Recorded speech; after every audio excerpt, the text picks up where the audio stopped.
Well, hello again, Lady Grove Park Primary School. I hope you're keeping well.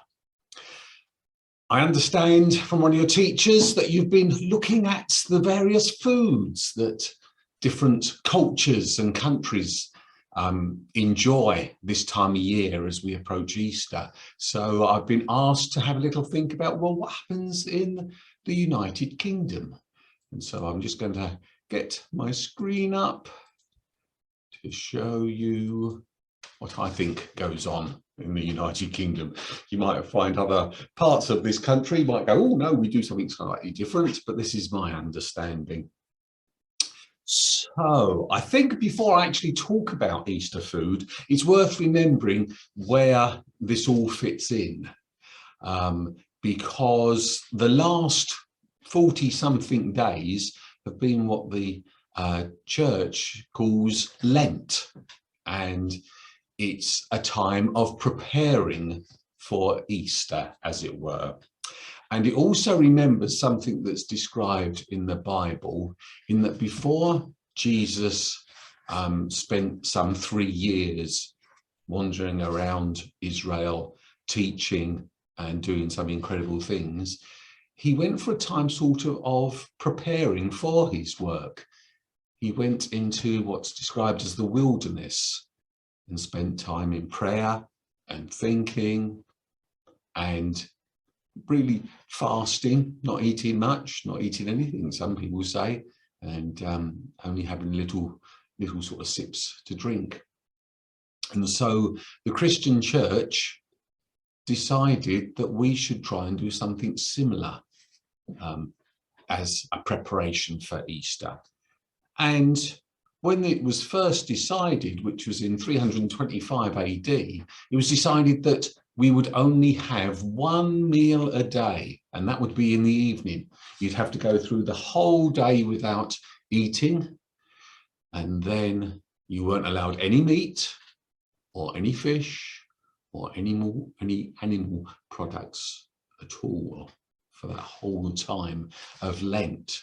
And so you can imagine there was not a lot to eat. There's no eggs, nothing like that. And that's why you might have heard, you know, when we have the day before Lent starts, which these days tends to be called Pancake Day, but we used to be called Shrove Tuesday. And that was a day to use up all the things like fats and eggs and things, so that you wouldn't be tempted. There'd be nothing in your cupboards to eat, which you weren't meant to eat. And over the time, as I say, that was 325 AD. As time went by, we got a bit laxer, I guess. We went from only having one meal a day and no meat, fish or animal products to no eating until 3 o'clock in the afternoon in about the 9th century. And in the 15th century, we decided, well, we shouldn't be eating until lunchtime. And these days, well, to be honest, a lot of people don't observe Lent at all. Some people might go without chocolate or go without alcohol, but a lot of people, as you probably have noticed, don't do anything for Lent whatsoever. But obviously, it's the whole idea of Easter following Lent. It's therefore gone from a time of not eating a great deal and having very simple food to a time when suddenly you're all allowed to again. So the food that is special for Easter tends to be quite rich. And so the first thing I wanted to look at was the hot cross bun. And these used to be eaten on Good Friday, the day that Jesus was crucified on the cross. And they are all fruit cakey type things, aren't they? As I say, it was the opportunity to have eggs again and have nice dried fruits and all the things, and to put lashings of butter on. These days, you'll probably see them in the supermarket well before Good Friday. In fact, sometimes I've seen them in just after Christmas. But the whole idea was that they were an opportunity to just think about Good Friday. And that's why you've got a cross on the top to remember that Jesus died on the cross that day. Something else that's, again, quite rich and is an Easter delicacy, let's say, is the Simnel Cake. These aren't so popular these days. You know, as I say, you'll see lots of hot cross buns. Simnel Cakes, not so much. And actually, these started being given on Mothering Sunday, which was a couple of weeks ago now. Tell a lie, it was last week, wasn't it? Last Sunday. And people who were servants in people's homes, when they went back to see their mother, would often cook a Simnel cake and give it to their mothers. But again, this is now, because of the richness of it, this is now being recognised as sort of more of an Easter cake. And it's got a topping of marzipan, and you'll notice there are a number of marzipan balls, and I just give you a moment just to count how many of those marzipan balls there are on that cake. Hopefully, if you counted correctly, you will find there are 11 balls. And they will always be 11, or should always be 11 balls, because they are meant to represent Jesus's disciples. Simon, who Jesus called Peter, Andrew, James, John, Philip, Bartholomew, Matthew, Thomas, James, described as son of Alphaeus, Simon the Zealot, in other words, he was quite a revolutionary, and Judas, son of James. As I say, there's 11 names there. You probably may remember that Jesus actually had 12 disciples, 12 friends, the last one being Judas Iscariot, who on Easter weekend betrayed Jesus. And so we only have 11 marzipan balls as a way of crossing Judas Iscariot out and saying, right, we've got nothing to do with him. So there's those two things, both of them, as I say, quite full of richness, eggs and all the stuff that we haven't been able to eat for the last 40 days, according to the previous understanding of Lent. But I guess the most important food that Christians will say is inspired by Easter is a special meal that Jesus had, where he had bread and wine. He would have also had several other items. And it was on the Thursday before he went to the cross on the Friday. And it was a celebration of a Jewish festival called the Passover Meal. There would have been a lamb there, and there would have been some salt water and some herbs that were quite bitter tasting. And it was a celebration giving Jewish people the opportunity to remember when Moses led the people of Israel out of captivity in Egypt, where they had been slaves, into freedom that would eventually lead to them going to what was called the Promised Land, which would become Israel. And so it was an opportunity normally for Jewish people to be thankful to God for freedom from slavery. But Jesus took that meal and he did something quite unusual. He broke the bread, which was normal. He would have said a prayer of thanksgiving to God for the bread. But then he said to his friends who were gathered with him, "This is my body. It is given for you. Every time you eat it, do this in memory of me." And that would have thrown them a bit, because they couldn't work out how a piece of bread could be his body. And then he took the wine, and again he gave thanks to God for it, which was the right thing to do according to the sort of expectations at the Passover meal. But then he passed it to his friends and said, "This cup is the new covenant in my blood." A covenant is a sort of promise. The Israelites, or the Jewish people, sort of understood that they had a special promise with God, that God was their God, nobody else's God, and that they were his people, that they had a special place with him. But Jesus was saying, we've got this new promise now, and somehow this wine was representative of his blood that was going to be poured out for him, for everyone.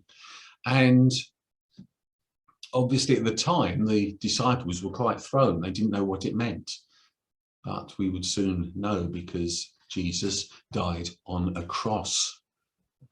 And Christians believe that in doing so, he sort of took the punishment of everyone on his shoulders. All the things that we've done wrong, all the things that we've said unkindly, all the judgmentalism we might demonstrate, that somehow Jesus took that on him when he died on the cross for us and rose again. And so, because he had said, do this to remember me, the disciples and Christians throughout the ages have regularly had a meal, hopefully not quite as messy as this, where they would share bread and wine and remember that Easter Friday and Easter Sunday, when he died on the cross and rose again. And that will happen at, I should imagine, every church on Easter Sunday. But it's so important for Christians that they will regularly do it throughout the year on a Sunday and on other days of the week even. Jesus said, do this as often as you, or remember me as often as you eat and drink like this. So other Christians would do it any day of the week, really. There's also something else that happened just after Jesus rose from the dead. He had a breakfast with his disciples. They had been fishing and they saw him on the beach, and they got onto the beach, and there he was cooking fish and bread. And so he shared some fish and some bread with them. And some churches do that. In the Lady Grove Church on Easter Sunday at sunrise, we'll be gathering on the mound, and we'll have barbecued mackerel and bread, and invite anyone else who wants to come along to share that as well, as just a chance to remember what Christians believe happened that Easter week and how he died on the cross and rose again. And so that's really, this country doesn't make a great deal of the food, not like some other nations, but there are some little meals or some foods that we especially have over the Easter. And I always think, well, okay, even for those of us that don't believe in the Christian faith, I'm sure we'd all agree that meals are quite handy and food's quite handy, and it's good when we have memories of certain things. Some of them, like this, can be really important for some people. But just having that opportunity to remember something and using food, something that we all need, is quite helpful as well. There's a little story for you. I remember the first time I had a sausage in batter. It was when we were on holiday in the Isle of Wight. I'd had fish and chips before, but no one had ever told me that you could have sausages that are cooked like a piece of fish. And I remember we were on holiday with my aunt and uncle and cousins, and my uncle gave me this thing, and I thought, that's not a fish, and I couldn't work out what it was, and it took me ages to even pluck up courage to eat it. And you know, it's a sausage in batter, nothing really important. But whenever I have a sausage in batter, and this is what, probably 50 odd years ago now, it just takes me back to that wonderful holiday we had on the Isle of Wight and all the fun we had. So I think it's important to almost develop those memories where we can think about special meals, special occasions, and that opportunity to be thankful. So let's just close and think about maybe those meals that we have. And obviously there's easy ones to remember. Our birthdays is a good way of remembering. We might have a birthday cake or some other way of celebrating through food. And we've got Christmas. and other festivals, other religions have different things where there's food involved. So let's just think for a moment of those memories. I'm just going to say a little prayer that will finish with amen. If you want to sort of say amen at the end as a way of saying I agree, then feel free. Otherwise, just use this opportunity, maybe to think, to have a chance to recall some of those wonderful meals and good fun you've had with others. So we thank you for Easter. We thank you for the opportunity that we have to take some time off, recharge our batteries, spend time with family and friends, and celebrate and have fun.